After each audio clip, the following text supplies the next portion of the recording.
easiest way that we find to teach young kids how to do their laces. One of the hardest parts that we find is the first time when you tie your first knot and you pull it, is that this, as you can see it bounces loose every single time. So what we do is we do something called a surgeon's knot. So after you've tied your first pass under, you pass under one more time. So you've gone through twice, and then you pull it, and then that stays in place and it doesn't move. So you can completely take your hands off and nothing's going to move from that knot at all.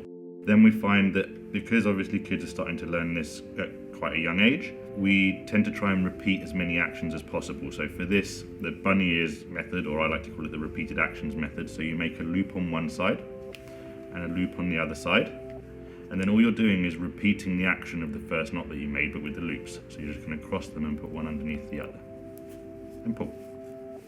So if you teach your child how to do the pass around method, where you create a loop on one side, go around the loop and then under, that's absolutely fine. The surgeon's knot is probably the thing that makes either way that you want to teach your child how to do their laces a lot easier.